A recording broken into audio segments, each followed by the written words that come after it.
Vamos lá, pessoal, retornando aqui aos nossos objetivos do canal, pretendo gravar mais para vocês. Peço desculpas aqui pela voz, todos sabem que eu estive aí com um processo gripal meio forte, né? O vírus, nosso querido Covid, me pegou, mas eu já estou bem melhor e pronto aí para gravar para vocês, tá bom?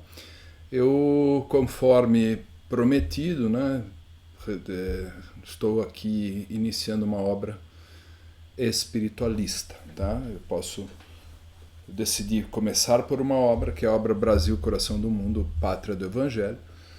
Poderia ter começado por várias outras linhas espirituais que eu gosto muito, né? Encíclica Rerum Novarum, que eu comento já, escrevi artigos sobre essa encíclica, acho uma encíclica muito interessante, mas eu decidi pela obra Brasil, Coração do Mundo, Pátria do Evangelho, psicografada pelo mineiro, né, o brasileiro de Minas Gerais, Francisco Cândido Xavier, tá? Dentro da temática espírita. Ah, Tom, mas você estava indo pela temática católica das encíclicas? Sim, não tem problema nenhum. Agora eu estou na temática espírita, não tem problema nenhum. Você já interpretou no canal livros do racionalismo cristão? Sim. Você já falou muito sobre conscienciologia? Sim. Filosofia integral, Ken Wilber tem, vamos dizer assim, um fundamento mais sólido no budismo, né, por conta do Ken Wilber ter sido budista. Sim. Tá, mas o Ken Wilber ele não se resume ao budismo, tá, gente? Ele integra a espiritualidade oriental à ocidental. Tá? Então tudo isso a gente estuda, né? A própria filosofia é um estudo bastante interessante sobre espiritualidade. Inclusive tem um filósofo brasileiro aqui, o Farias Brito, que eu acho particularmente espetacular, sensacional. Tá? Muito bom mesmo. Inclusive combateu o Farias Brito os materialistas da época, né, que estavam muito fortes com o materialismo político de Comte, Marx, né, o próprio Marx é super materialista, então Farias Brito combatia essa postura, esse materialismo. Então eu acho bem show de bola o Farias Brito. Mas vamos lá, agora é a hora do Brasil, Coração do Mundo, Pátria do Evangelho, essa obra que eu li, achei sensacional. Tá? Eu gostei muito da obra, muito. Por que escolhi essa obra? Porque a temática principal da obra, gente, é sobre política, história e os bastidores, né? Um paralelismo entre o mundo espiritual e o mundo material. Então, política transcendente com política mundana. Governador do mundo, do astrafísico, da transcendência, e governadores mundanos, né? Governantes mundanos. Então, sempre nesse paralelismo que eu achei muito, muito, muito interessante. Tá? Realmente algo assim. E eu quero dizer uma coisa aqui, gente. Esse canal, ele integra, ele acolhe, assim, de coração, todo e qualquer materialista. Você que é materialista, sinta-se acolhido e muito bem-vindo. Tá? Eu, embora não seja um materialista, eu quero acolhê-lo. Tá? Vem para o canal, estude a obra sob o seu prisma materialista. Eu não vou em nenhum momento ficar tentando te convencer do contrário. Seja materialista em paz. Tá? Mas estude a obra, que é tão bonita. Você pode estudar do ponto de vista histórico, do ponto de vista político, do ponto de vista... Todo professor de história deveria ler essa obra. Essa que é a verdade. Tá? Todo professor de história, todo professor de política, todo professor de língua portuguesa, porque ela é escrita num linguajar maravilhoso. Só que essas pessoas, obviamente, terão alguma dificuldade, porque é uma obra que critica, vamos dizer assim, de certa maneira, o materialismo. Né? Não é que ela critique diretamente, mas ela expõe um ponto de vista muito transcendente ao materialismo. Tá bom? Então vamos lá. Falando do índice, né? Tem o prefácio, que é o que comentaremos hoje. alguns esclarecimentos do autor. Depois tem uma série de capítulos aqui, Por que Coração do Mundo, no título, Por que Pátria do Evangelho, no título. Ela traz vários conceitos, como o conceito de degredados, conceito de missionários, fala sobre a escravidão, os problemas da escravidão, os problemas da civilização brasileira enquanto origem, né, o chamamento dos negros, né, eles tratam, tem um capítulo chamado Os Negros do Brasil, muito embora a terminologia hoje seja afrodescendente, é mais politicamente correta, né? Eu particularmente não gosto dessa terminologia politicamente correta, por outras razões. Eu acho que todos nós somos filhos da terra, filhos do Brasil. Ninguém é europeu descendente ou afrodescendente. Eu acho que não é por aí o termo. O termo correto nós somos todos brasileiros, filhos da terra e descendentes aqui do Brasil mesmo. Mas essa é outra história, tá? Vamos à obra em si, né? Invasão holandesa, restauração de Portugal, bandeiras, os movimentos nativistas, os vice-reis, fala do Marquês de Pombal, Revolução Francesa, João VI, a independência, o Pedro II. Gente, é um espetáculo essa obra em termos históricos. Até para você materialista que não acredita em nada disso, acha um absurdo, ou alguém de uma outra vertente da espiritualidade, tá? Vale a pena a obra, vale a pena a obra, tá? Falará do movimento abolicionista também. Tem todas as questões políticas, as questões ideológicas, todas as ideologias de separatividade serão combatidas aqui, tá? Então, problemas de classe, né, brigas de classe, tudo isso será combatido aqui. Tá? Falarei mais pra frente disso aí. Tá bom, gente? Espero que estejamos aí acertados, né? Nós aqui estejamos acertados sobre do que a obra trata. Tá? O índice, a questão da temática principal da obra e a questão dos motivos por que eu iniciei com essa obra aqui no canal, nessa nova fase do canal, todo repaginado e tal. Ok? Então vamos para o prefácio da obra, pessoal. Pois é, pessoal, falando sobre o prefácio da obra em estudo, né, Brasil, Coração do Mundo, Pátria do Evangelho, nós temos um primeiro slide aqui. Aliás, antes disso, eu quero contextualizar a obra, né? A primeira edição é de 1938. E agora, hein? Nós temos 1939, né, um ano depois, a Segunda Guerra Mundial, que foi algo que todos nós conhecemos muito, os horrores de uma ideologia chamada nacional-socialismo de Hitler. Tá? Essa ideologia que exacerbou aspectos nacionalistas e exacerba também a questão do socialismo, né? Quer dizer, eu não quero aqui entrar nessa polêmica, mas, né, temos aí uma questão aqui, tá? E a questão nos remete aí à contextualização da obra, portanto, obra política, obra histórica, obra que fala dos dois mundos, como já comentei na parte da temática principal da obra, tá? E não adianta, a gente quer evitar tudo, mas não adianta, temos que falar desse contexto, Segunda Guerra Mundial, 39 a 45, e a obra é de 38, um ano antes, então temos aí o contexto. Tá? A espiritualidade já prevendo, né, o problema e já nos resguardando sobre isso. Tá? Então, os professores de história, atenção para esse contexto, tá? Inclusive na questão do termo, da ideologia, porque a turma fala nazismo, né? Mas tem que entender o nome e o sobrenome da criança aí. Tá? É nacional-socialismo. Tem que se enfrentar esse monstrengo como um todo. Tá? Tem que entender o nome. Os professores de história ceifam esse ensinamento da garotada, inclusive nas universidades, tudo. tem que se contar a história toda. A história é história, né? Não dá para mudar a história.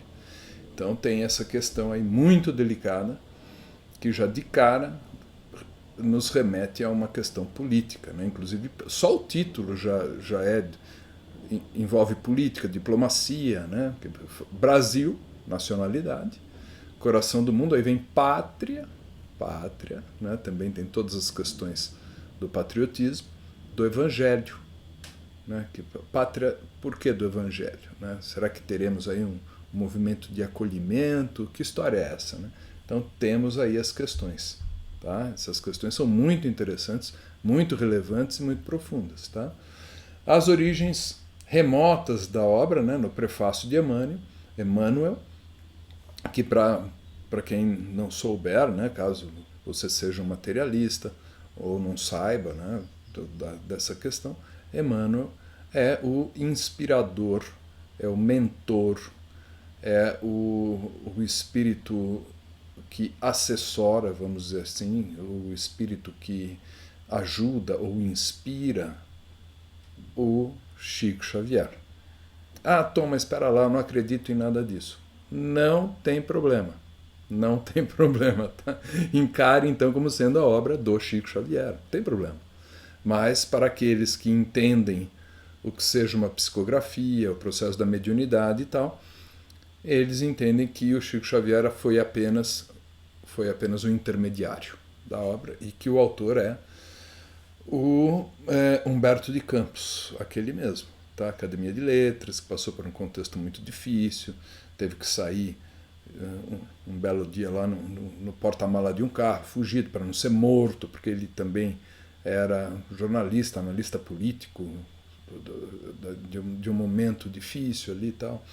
Então, é uma história, uma saga, né, do Humberto de Campos, que por sua vez também não é que ele tenha sido o autor que tirou tudo isso da cabeça dele. Tá? O próprio Emmanuel fala aqui o seguinte, né, o nosso irmão Humberto, que é Humberto de Campos, tem nesse assunto largo campo de trabalho a percorrer, com as facilidades de expressão, com o espírito de simpatia, tal. Depois, parágrafo seguinte. Os dados que ele fornece nessas páginas foram recolhidos nas tradições do mundo espiritual. Tradições do mundo espiritual, que ele também bebeu numa outra fonte. Não foi só da cabeça dele que ele tirou tudo isso. Ele bebeu os dados, né? Ele pesquisou na fonte que aqui pela obra está nas tradições ali, né? Essa fonte está nas tradições do mundo espiritual. Muito interessante essa informação. E ele continua, né? Onde falanges, amigas tal, reúnem para decidirem aí os sacrifícios que farão em prol da humanidade sofredora. Que sacrifícios são esses? Muitas vezes até vindo para cá. Daí, os meus amigos que não acreditam em reencarnação já coçam a cabeça. Tá? A obra, lembremos que traz alguns pressupostos, tá? O pressuposto da reencarnação, pressuposto da existência de um mundo espiritual.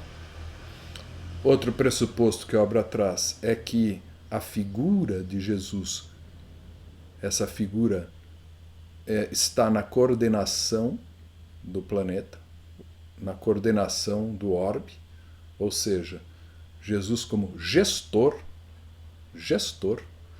e por isso que eu falei do contraste, né, entre o gestor espiritual e os gestores materiais. Né? E o contraste é brutal que a obra traz. Né? Num caso, uma gestão através da conjugação entre justiça e misericórdia. E os outros gestores materiais contrastam muito com isso, né? Regidos pela ganância, enfim, por egoísmo, por todas as questões mundanas aí que obviamente a espiritualidade maior coloca um questionamento. Quer dizer, será que precisa ser assim? Será que foi programado para ser assim? Tá? E a obra dirá que não. tá? Que foi programado de outro jeito. Mas as pessoas aqui no mundo material, com suas falhas e imperfeições, acabam cometendo equívocos, né, de toda a ordem. Agora, o Emmanuel coloca aqui na situação que um cidadão chamado Humboldt deu uma olhada no Amazonas, deu uma olhada no Brasil, né, era um pesquisador forasteiro, né, estrangeiro, e ele olhou tudo aquilo, ficou maravilhado, falou: nossa, o Brasil é o celeiro do mundo. Então, essa pessoa, Humboldt, observou o Brasil como o celeiro do mundo, e Emmanuel fala: ele está certo. Só que ele usou a palavra no sentido, né, a expressão, melhor dizendo, no sentido econômico. E precisamos expandir essa expressão para o sentido espiritual. Então, Emmanuel coloca o Brasil como celeiro das claridades espirituais do orbe todo. Tá? Isso, olha, 1938. Tá? Então isso é muito tocante. Ele fala mais, ele fala assim, olha, a Grécia e a Roma da antiguidade tiveram sua hora. Tiveram seu papel, né, nas origens de toda a civilização do Ocidente. O Império Português e Espanhol tiveram seu papel também, se alastraram por todo o planeta. A França e a Inglaterra tiveram sua relevância. Porém, a hora agora é do Brasil. Olha só, gente, é uma revelação. Né? Então, nós temos aí uma postura de que o Brasil é a bola da vez. Tá? Agora, mas será mesmo, gente? O Brasil, né? Especialmente nós aqui brasileiros, né? A gente com essa cabeça fala, mas será possível? Será? O Brasil, esse mesmo, né? Que tem em Brasília uma fonte de informações negativas, corrupção, os maiores escândalos da história de corrupção do mundo, seja qual a equivalência monetária que adotemos, é petrolão, mensalão, escândalos, manda dinheiro para outros países de maneira escusa, para inclusive ditaduras, né? O Brasil precisando de porto, a gente constrói porto em Cuba, né? Porto de Mariel, o Brasil precisando de infraestrutura, nós fazemos infraestrutura, sabe lá onde? Será que está correto tudo isso? Tá? Pelo menos do ponto de vista material, é um absurdo. Pode ser que do ponto de vista espiritual tenha alguma lógica, não sei. Mas assim, esquisito, no mínimo esquisito. Né? Escândalos, coisa toda, me parece que a conta não fecha não para o Brasil. Mas pensemos por um outro lado também. Né? Eu dei um lado, né? Agora o outro lado dessa moeda. O Brasil, como celeiro espiritual do mundo, tá. Vamos dar uma olhada, né? As principais vertentes espirituais, pelo menos do guarda-chuva da cristandade. Nós temos catolicismo, Brasil, um dos maiores, se não for o maior país católico do mundo, né, em termos de membros, né, de população. Espiritismo cristão, esse sim, é o maior país do mundo hoje, embora o espiritismo cristão tenha iniciado na França, né, com o francês Allan Kardec, né, que é um pseudônimo. Né. Nós temos os nossos queridos irmãos aí, evangélicos, nossos amigos evangélicos. O Brasil é um dos, se não for o maior, eu acho que até o maior país do mundo, em termos de membros do protestantismo. Sincretismo religioso, afro-cristão, né? Esse sincretismo, né? Várias vertentes desse sincretismo, principalmente no nosso querido estado da Bahia, né? Um povo muito carinhoso, um povo muito amável. Então, nossos queridos irmãos e companheiros baianos, né, têm esse sincretismo muito forte lá, e somos um dos países, ou o maior país do mundo nesse ponto também. Temos um país que deu origem ao racionalismo cristão, com Luís de Matos, Luís Alves Tomás, sob a inspiração espiritual conforme apontam os racionalistas cristãos, do padre Antônio Vieira. Então nós temos também nascido em 1910 aqui no Brasil essa questão, embora eles sejam portugueses, né, mas surgiu aqui a própria Conscienciologia, proposta pelo professor Valdo Vieira, ex-espírita também. O Valdo Vieira escreveu muitos livros com o Chico Xavier, depois ele se desvincula do espiritismo e funda, vou chamar assim, né, propõe, acho que é o termo mais correto, a Conscienciologia, né, o estudo da espiritualidade restrita ao viés científico. Então tem tudo isso aí, né? Tudo no Brasil, estudo. Fora as outras coisas que eu não mencionei. Mas então o Brasil, olha, se olharmos com dados, é o celeiro espiritual da humanidade, sim, está certo aqui o Emmanuel. Isso olhando com dados e fornecendo dados, inclusive para aqueles nossos queridos amigos aí, irmãos materialistas. Materialistas, nossos queridos companheiros materialistas que me acompanham aqui, é um dado. Tá? Então não dá para dizer que Emmanuel esteja errado. Tá? Ou porque, mas eu não acredito que seja Emmanuel, eu acho que o Chico que escreveu isso. Então não dá para dizer que o Chico esteja errado. Tá? Está correto aí o que foi dito. Tá? Então, se outros povos atestaram o progresso pelas expressões materializadas e transitórias, o Brasil terá sua expressão imortal na vida do espírito, representando a fonte de um pensamento novo, sem ideologias de separatividade. Sem ideologias de separatividade. Essa história de um contra o outro, nós versus eles, luta de classes marxista, ateísmo comunista, tudo isso essa obra vai colocar abaixo. Ela vai falar negativo, não é o caminho. E depois ele pede aqui, ele termina esse prefácio, esse introito, pedindo a Deus que inspire os homens públicos, atualmente no leme da pátria do Cruzeiro, né, que é o Brasil. Porque ele alega aqui que quase todos os valores morais estão invertidos. Isso ele falou em 1938. Será que não vale para os dias atuais? Nós temos escândalos de corrupção na era petista, temos problemas seríssimos hoje também com o atual presidente. Na minha visão, tá tudo errado, né? Tá tudo bagunçado. O antes, depois, eu não tenho nenhum paninho para passar para nenhum lado. Tá? Então eu acho que essa ideia de, olha, peçamos a Deus que inspire os homens públicos, isso nunca foi tão necessário. Tá? Porque nós temos um passado tenebroso, com escândalos de corrupção, com praticamente todos os tesoureiros do partido que ocupou o poder nessas décadas foram presos, né? Inclusive o dono do partido.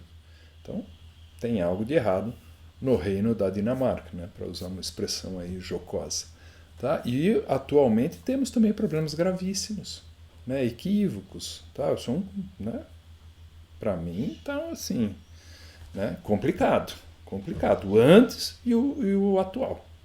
Tá? Então, para mim, nunca foi tão necessária esse apelo aqui de Emmanuel. Tá? Pedimos a Deus que inspire os nossos homens públicos. Eu torço para que dê certo. Né? Eu torço mesmo. Mas a situação está bem complicada. Tá? Então, esse foi o prefácio de Emmanuel, pessoal. E aí voltarei com vocês. Eu vou ver se toda quinta, talvez, eu publique como uma estreia. Aí eu até posso interagir aqui no chat com vocês, tá bom? Aí eu também eu coloco como estreia e fico no chat aí respondendo alguma coisa. Tá bom, gente? Grande abraço. Até.